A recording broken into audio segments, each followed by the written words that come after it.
School में पढ़ते थे जब बच्चे थे, एक चैप्टर आया था, आप लोगों को अगर पढ़ाई में आया हो, पता नहीं बदल गया, जेम्स वाट। एक जेम्स वाट नाम का बालक, जिसको निकम्मा समझा जाता था घर में, वो एक दिन बैठा था, देखा कि एक बटलोई चढ़ी थी और उसके ऊपर ढक्कन रखा था, नीचे से भाप ऐसे करके ढक्कन को उठा देती। उसने फिर वजन रखा, फिर भाप बनी और उठा दी, फिर वजन और बढ़ा के रखा, वजन बढ़ाता गया, भाप उसको उठाती गई। उसी ने इंजन की रचना की थी, जेम्स वाट।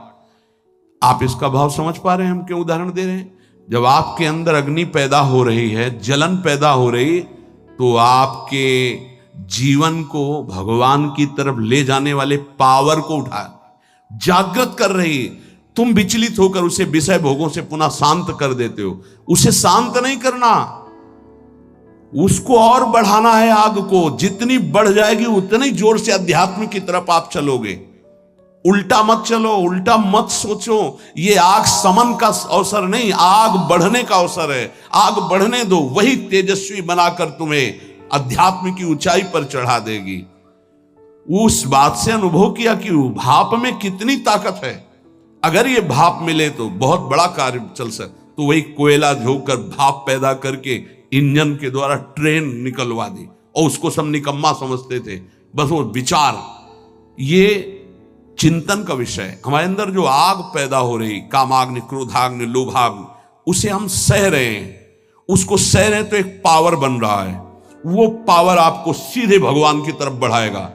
अगर आप उसको बुझाने में लग गए तो वो इधर आध्यात्मिक शक्ति क्षीण हो जाएगी और भोगा शक्ति बढ़ जाएगी। ये अनुभव की बातें हैं। आप इसको सहना सीखें, मिटाने में काम नहीं बनेगा। सह करके प्रभु की प्राप्ति हो जाएगी। सहना सीखो, सहना हमारा परम धर्म है। सहन कर गए तो महात्मा, टूट गए तो विषयात्मा, और फिर हमें पता नहीं ये अवसर जो मिला है कब मिले। इसलिए सावधान, सत्संग को सुनो और उसका मनन करो, उसको जीवन में उतारो, तभी लाभ मिलेगा। नहीं रोज सत्संग हो रहा है और अगर आप सुनेंगे नहीं तो 1 घंटा 1.5 घंटा बैठ लिए, फिर वही मनमानी चिंतन, ठीक नहीं। ये 6 बातें जिसके जीवन में है, उसके अंदर भक्ति की निष्ठा जागृत हो जाती है और वो सिद्ध महापुरुष हो जाता है। फिर पहला, हर परिस्थिति में क्षमा। बहुत कठिन है, बहुत कठिन है। कोई अपराध पे अपराध करता जा रहा है, हम क्षमा पे क्षमा करते जा रहे हैं। बड़ा प्रभाव क्षमा का है। आप तो क्षमा कर रहे हो, उसका परिवर्तन शुरू हो जाएगा। क्षमा में इतना बड़ा बल है कि जो अपराध कर रहा है उसका परिवर्तन हो जाएगा। क्षमाशील ही परिवर्तन कर सकता है। क्रोध करने वाला या दंड देने वाला महान नहीं माना जाता, क्षमाशील महान माना जाता है। दूसरा, कभी भी किसी भी परिस्थिति में समय व्यर्थ न जाना, वस्तु, व्यक्ति, स्थान के संयोग में।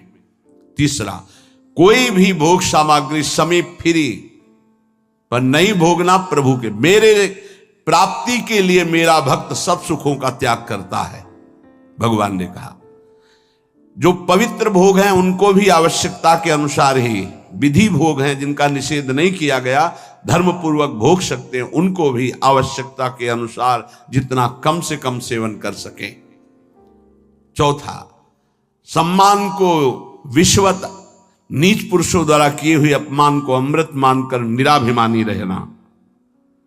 पांचवा, निरंतर अपने गुरु प्रदत्त उपासना में आसक्त और इष्ट देव पे आसक्त, जो गुरुदेव ने बताए। छठवां, सदगुरुदेव की पूर्ण शरणागति, पूर्ण आश्रय, एकदम कोरा कागज बनकर वो जैसा जैसा कह रहे हैं वैसे चलने से भक्ति निष्ठा जागृत हो जाती। भक्ति निष्ठा जागृत होने पर वो सबसे अधम और छोटा अपने को समझने लगता है। अपने को इतना तुच्छ मान लेता है कि उसके भजन, सेवा, सद्गुण जितने हैं उनका उसके अंदर अभिमान ही नहीं आता। इसी कारण वो सिद्ध हो जाता है। थोड़ी सी साधना अभिमान उत्पन्न कर देती। क्यों? क्योंकि गुरु कृपा नहीं है। इसलिए जहां निराभिमानी होकर प्रभु से अपना संबंध जो था है, जो रहेगा, उसका बोध हुआ उसी समय उसे भगवान की प्रेम लीलाओं का अनुभव होने लगता है। कभी रोना नहीं आता किसी को, मेरे साथ प्रभु कितनी कृपा कर रहे हैं, कभी रोना नहीं आता है। कैसा कपटी संसार है। गुरुदेव अपनी महिमा से उतर करके, नीचे उतर करके हमारे जैसे बनकर हमसे संभाषण करते हैं, हमें प्यार दुलार शासन करते हैं। कभी एकांत में किसी को गुरु के प्रति रोना आया? मोटे मोटे आंसू सामने गिरते देखते हैं अपनी वासना की पूर्ति के लिए, अपने मन की शांति के लिए, हमारे मन को सुख मिले बस। कभी ये रोते कि अहो कृपालु करुणा में आपका कैसा स्वभाव है, हे स्वामिनी आपका कैसा स्वभाव है? कभी ऐसा नहीं। विश्वामित्र जी भगवान के प्रति शिष्य भाव किया तो भगवान शिष्य बन गए। अगर थोड़ा भी विलंब पुष्प लाने में हुआ तो भगवान डर रहे थे कि गुरुदेव की संध्या पूजा में विघ्न न हो जाए, गुरुदेव की जो सेवा में थोड़ा भी समय लगा तो डर गए भगवान। शिष्य भाव, जैसा भगवान के प्रति भाव करोगे वैसा ही भगवान आपके सामने आ जाएंगे। अनंत ब्रह्मांड भगवान ने ही अपने आप से ही रचा है। कितना विलक्षण भजन का प्रभाव होता है कि अनंत ब्रह्मांडों का स्वामी आप जो भाव करोगे वैसा आ जाएगा बन के। अगर आप भगवान को भोग रूप में चाहेंगे तो भोग रूप में भी आ जाएंगे। ऐसा ही है, बड़े कृपालु हैं। जिस रूप में आप चाहेंगे भगवान आ जाएंगे। आप आज भी जो कामना करते हैं ना, मेरे भगवान ही आपकी पत्नी बने हुए हैं, पुत्र बने हुए हैं, आपका परिवार बने हुए, आप पहचान नहीं पा रहे हैं। जो हम कामना करते हैं ना कि आज ये, तो भगवान वही बनकर आ जाते हैं, वही पदार्थ बनकर आ जाते हैं, वही व्यक्ति बनकर आ जाते हैं, वही वस्तु बनकर आ जाते हैं।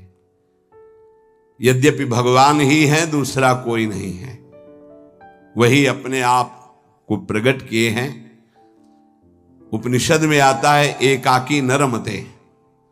खेलने की इच्छा हुई तो दूसरा कोई हो तो खेले, तो अपने आप को इतने रूपों में खेल में फैला दिया।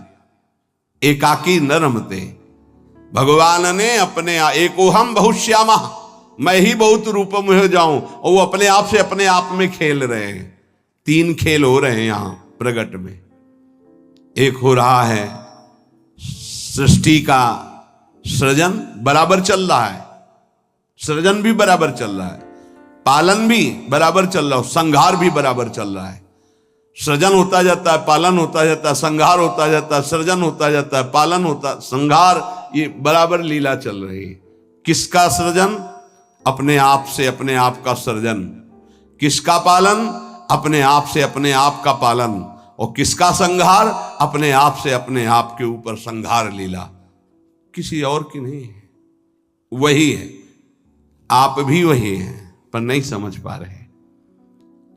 भगवान ने कहा यथा तथा, अर्थात मुझे जैसे बसता मैं वैसे, ये यथा माम प्रपद्यन्ते तास तथैव, यथा तथा। भाव और लगन, जिस तरह की आपकी लगन है और जिस तरह का भाव है वैसे ही भगवान अनुभव में आते हैं। जब आप घोर विषय चिंतन करते हैं तो भगवान विषय रूप में आ जाते हैं। गाढ़ चिंतन विषय का तो विषय रूप में आ जाते हैं। सलाह दे देंगे आपको, देखो ये विषय जो मैं ही हूं, इसको प्राप्त करना है तो ऐसे चलो, ऐसे प्राप्त करो। वो भले आप निषिद्ध चिंतन कर रहे हैं, जब ज्यादा हठ करेंगे तो आपको वही सलाह देने लगेगा हित। आप ऐसा करो, ऐसे से ऐसा कर लो, ऐसे